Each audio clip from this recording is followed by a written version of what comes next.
شاہ سید علیہ رحمہ نے فقہ میں بیان فرمائی، وہ تمام اوصاف جب اس عظیم الشان ہستی کے اندر کما حق پورا پورا اس عظیم ہستی کے اندر جب سما گئے تو ایک بار پھر مذہب صوفیہ نوربخشیہ کو وہ کھوئی ہوئی وقار، وہ طاقت اور وہ عظمت اللہ تبارک و تعالیٰ نے اس عظیم الشان روحانی شخصیت کے ذریعے عطا فرمائی۔ تو محترم سامعین کرام، مرشد کامل حضرت الحاج فقیر محمد ابراہیم وہ عظیم الشان روحانی ہستی تھے جنہوں نے نوربخشیت کو اپنی پہچان اور اپنی کھوئی ہوئی وقار ایک بار پھر زندہ کرنے کے لیے ایک ایسا دور نوربخشیوں پر آیا تھا کہ حجروں میں، چلا خانوں میں بوسا اور اینٹ پتھر اور مٹی وغیرہ پڑے ہوتے تھے۔ ان کو جناب مرشد کامل الحاج فقیر محمد ابراہیم نے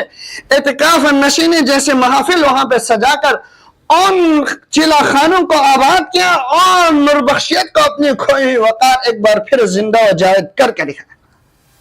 اور آپ علیہ رحمہ زندگی بھر ایک ہی اعلان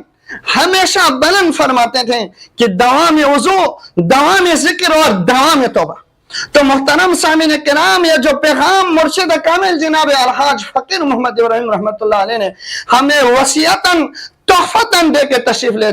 اس دنیا سے تشریف لے گئے، وہ صرف مرشد کامل کا ہی پیغام نہیں بلکہ 1,24,000 انبیاء کا پیغام، اور مولائے متقیان سے جناب شاہ سعید تک، جناب شاہ سعید سے جناب فقیر رحمت اللہ علیہ تک جتنے بھی انبیاء و اولیاء و اوصیاء اور مختلف مراتب تصوف سے وابستہ اولیاء کرام کا اگر پیغام رہا ہے تو ان کا بھی یہی پیغام ہے کہ لوگ ہدایت کی طرف راغب ہو، 24 گھنٹہ باوضو رہیں، توبہ کریں اور 24 گھنٹہ ان کے زبان، ان کے دل اللہ تبارک و تعالیٰ کے ذکر سے معطر ہو۔